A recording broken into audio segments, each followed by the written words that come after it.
पहले सुनिए सज्जन को क्या तकलीफ है? सुनिए भाई? सुनिए सुनिए। क्या तकलीफ है? मैंने पहला ऐसा प्रधानमंत्री देखा है बहनों और भाइयों। हिंदुस्तान का तीसरी कक्षा का बच्चा तो हिंदुस्तान के राज्यों का नाम बोल पाएगा, लेकिन ये इटली की बेटी नहीं बोल पाएगी। कोई काउंटिंग ही नहीं है। मैं आपको 100 बताऊं, 200 बताऊं, 500 बताऊं, 700 बताऊं, 1000 बताऊं। क्या मैं शिलाजीत की रोटी खाता था? एक लास्ट बात मैं मेंशन करना चाहूंगी, यहाँ आके जो भी स्पीच देता है, जो भी एग्रेशन की स्पीच देता है या हमारे धरने को भटकाने की कोशिश कर रहा है, उसका जिम्मेवार वो खुद होगा, हम नहीं होगा। करीबन 5 लाख के कोमोड के ऊपर बैठकर विचार बनाते हैं। उन लोगों के विचार के ऊपर तो हम कुछ कह नहीं सकते। क्या बात है सर, क्या बात है सर। हंसी आती है दोस्तों। आज इन्हीं के ऊपर करते हैं बात।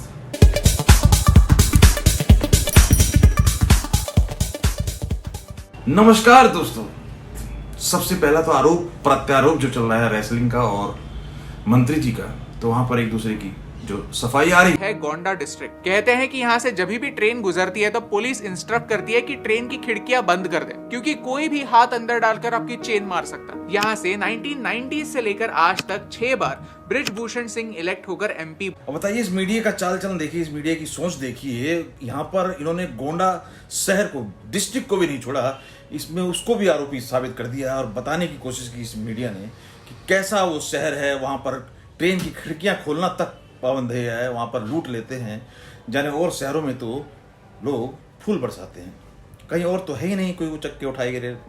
तो वहीं जब रेसलर इस तरीके की बातें वन साइड बिना प्रूफ के कहे जा रहे हैं और किस तरीके से 1000 2000 गिनती नहीं है कितने उनके साथ कर दिया, तो कोई काउंटिंग ही नहीं है। मैं आपको 100 बताऊं, 200 बताऊं, 500 बताऊं, 700 बताऊं, 1000 बताऊं, जितनी भी बताऊं मुझे तो कम लगती हैं। क्या मैं शिलाजीत की रोटी खाता था रोज? अभियुक्त को फायदा मिलता है कि 4 घंटे सोच समझ करके एफआईआर लिखाई गई है। यहाँ तो 4 महीने से लगातार सोचा जा रहा है कौन सा आरोप लगाया जाए, कहाँ लगाया जाए, कब लगाया जाए। हमारे केस में तो 4 महीना तैयारी की गई है। ऑडियो है कि कोई लड़की मिल जाए। हम एक ऐसे आदमी हैं कि जो 2 घंटे की बात नहीं, 4 महीना उनको मौका दिया गया कि कोई आ जाए, कोई। बट बाय गॉड ग्रेस मेरे साथ ऐसा कभी हुआ नहीं है। काफ़ी लक्की हूँ मैं, क्योंकि शायद मैं रेसलिंग से हूँ तो शायद लोग डरते हैं कि ये रेसलर है तो पंगा मत लेना।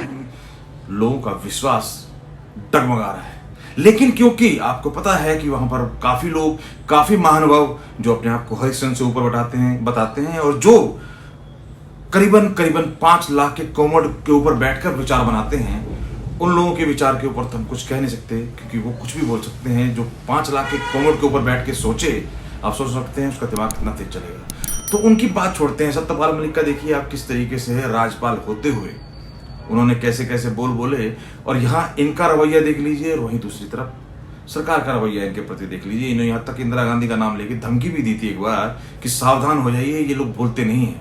मतलब किस लेवल तक, कहाँ तक लोग चले जाते हैं और सरकार को उकसाते हैं। लेकिन ये 56 इंच का सीना है जो ये सब झेल जाता है। अब देखिए किस तरीके का माहौल है दोस्तों। चाहे शाहीन बाग वाला ले लो आप किस्सा, चाहे किसान आंदोलन का ले लो, लाल किले तक, किसान आंदोलन में देखिए लाल किले तक पहुंच जाते हैं। कब तक सरकार सहती है? सरकार का पेशेंस चेक करने की कोशिश की गई। शाहीन बाग में आपने देखा और सभी में आपने देखा कि किस तरीके से ये जवानों, खिलाड़ी और किसानों के आड़ में, तो इनके आड़ में दोस्तों किस तरीके से देश का नाम, गौरव बढ़ाया जा रहा है। आपने देखा जो सोर्स की बात हुई थी कि फंड की कोई कमी नहीं रहेगी, there is no matter of funds. बस आपको किस तरीके से बहुमत की सरकार है जिसको कोई हिला नहीं सकता, तो इसलिए आप जो पैतरे अपनाइए, फंड की कमी हो तो हमें बताइए।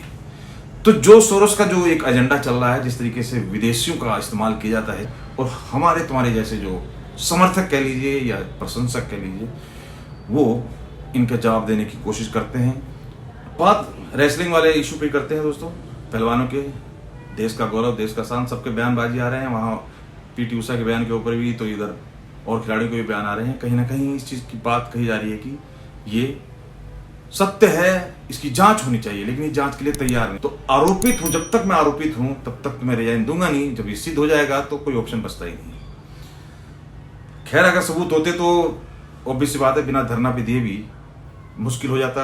कोर्ट कचहरी कानून व्यवस्था है, और अगर प्रूफ के साथ वहां से जब आदेश आएगा तो कोई माई का लाल सत्ता पे कैसे रह पाएगा। ये तो ये तो जग जाहिर बात है। तो दोस्तों यहाँ पर जिस तरीके से इनके बयान और जिस तरीके की वीडियो वायरल की जा रही है, जिस तरीके से मी टू के ऊपर भी इनका विचार आए थे और किस तरीके से उन्होंने बताया था कि एक रेसलर पहलवान हूँ मैं, इसलिए अच्छे दूर रहते हैं इस चीज़ की, मेरे साथ समस्या कभी नहीं। लेकिन अब बयान कैसे आ रहे हैं, तो ये जनता के ऊपर है। और जहाँ तक बात सत्यपाल मलिक जी की है, तो उनकी तो बातों का आप देख सकते हैं, उनके कई उदाहरण पेश हैं कि किस तरीके से वो कल को पीएम पे कोई हमला हो जाए उसकी जिम्मेदारी आपकी बनेगी या नहीं बनेगी? ढूंढना चाह रहे हैं वो, मेरी कैसे बनेगी? क्यों आप पीएम पे क्यों हमला हो जाएगा? कि इस कौम ने तो इन लोगों ने तो इंदिरा गांधी को नहीं छोड़ा, तो आप तो उनको पंप कर रहे हैं सर। ले भाई, गलती होगी, आगे से इनको कभी भी कोई इंटरव्यू नहीं देना ना बोलो। जब उनसे चीजें पूछी जाती हैं तो वो किस तरीके से जवाब देने के बजाय भागना पसंद करते हैं। तो ये दो चीजें हो गई दोस्तों। अब तीसरी चीज देखिए, कोई कर्नाटक में चल रहा है इस टाइम कैंपेन काफी। मोदी जी अक्सर कहते मिलते हैं कि मोदी जी हर बार जिस तरीके से उनके खिलाफ भाषा बोली जाती है, गालियों का प्रयोग किया जाता है, जो बातें जो मैंने पहला ऐसा प्रधानमंत्री देखा है बहनों और भाइयों, पहला देखा है जो आपके सामने आकर रोता है कि मुझे गाली लग रही है, मुझे गाली दे रहे हैं। आपके दुख सुनने के बजाय अपना दुखड़ा आपको सुनाते हैं। और किसी ने उनके ऑफिस में बैठकर एक लिस्ट बनाई है। अरे आपके दुखों की लिस्ट नहीं है वो आपकी समस्याओं की लिस्ट नहीं है। अब कर्नाटका किसी भी कीमत पर कांग्रेस और जेडीएस को अपना भाग्य नहीं सौंप सकता। 85 पैसा कैसे कांग्रेस का पंजा लूट लेता है, ये भी कर्नाटका के लोग जानते हैं। ये लिस्ट है कि मोदी जी को कितनी बार किसने गाली दी है। कम से कम एक पन्ने पे फिट तो आ रही है। अगर मेरे परिवार को जो गालियां दी हैं इन लोगों ने, हम लिस्ट बनाना शुरू करें तो हम किताब पे किताब छपवा लेंगे। हिम्मत करो मोदी जी, मेरे भाई से सीखो। मेरा भाई कहता है गाली क्या, मैं गोली खाऊंगा इस देश के लिए। हम सोनिया गांधी का विरोध नहीं करते हैं और न ही हम सोनिया गांधी के पर कोई आरोप करते हैं। वो भारत के एक परिवार की बहू है, उनका स्वागत है। भारत के 2 बेटों की वो मां है, उनका स्वागत है। भारत के एक पूर्व प्रधानमंत्री की विधवा है, उनका सम्मान है। सोनिया जी के प्रति हमारे मन में कोई द्वेषभाव नहीं है, इसलिए चर्चा सोनिया जी के संदर्भ में करना मैं उचित नहीं मानता। अगर देश के एक जवान को पत्नी भी विदेशी लाने के लिए रोक है, तो क्या एक विदेशी महिला को देश का प्रधानमंत्री बना देना और हिंदुस्तान की सारी फाइलें उनके सामने खोल देना, ये कौन सी सुरक्षा का विषय है? विदेशी कुक से पैदा हुआ बेटा होलकर रियासत का वारिस नहीं होगा, ये पंडित नेहरू ने भी तय किया हुआ है। मेरी एक शर्त रहती है कि बिना कागज वो आए, वो कागज पढ़ती रहती किसी का लिखा हुआ। सोनिया जी बिना कागज लेकर के आए और आकर के और कुछ नहीं, सिर्फ हिंदुस्तान के राज्यों के नाम बोल दें बिना कागज दी। और मैं दावे से कहता हूं, हिंदुस्तान का 3री कक्षा का बच्चा तो हिंदुस्तान के राज्यों का नाम बोल पाएगा, लेकिन ये इटली की बेटी नहीं बोल पाएगी। क्या ऐसी व्यक्ति भारत की प्रधानमंत्री बनेगी? क्या कोई अनुभव है क्या उनका? आप एक प्यून को भी नौकर रखते हैं तो पूछते हैं कि पहले कहां काम करते थे भाई, और उनके सामने अटल जी देखो, 50 साल से देश की राजनीति में है, कोई समस्या ऐसी नहीं है जिसके साथ वो जुड़े न हो। 35 साल से संसद में बैठे, विपक्ष में रहे हैं, और कितना ऊंचा व्यक्तित्व है। तो सवाल कांग्रेस को, देश की जनता को जवाब देना पड़ेगा कि उस। तो ये इन सब चीजों से दोस्तों साबित हो जाता है कि कौन क्या कर रहा है। बाकी आपकी राय कमेंट करके जो बताइए। धन्यवाद। गंदगी करनी थी वो गंदगी करके चले गए, लेकिन हम सफाई करके जाएंगे।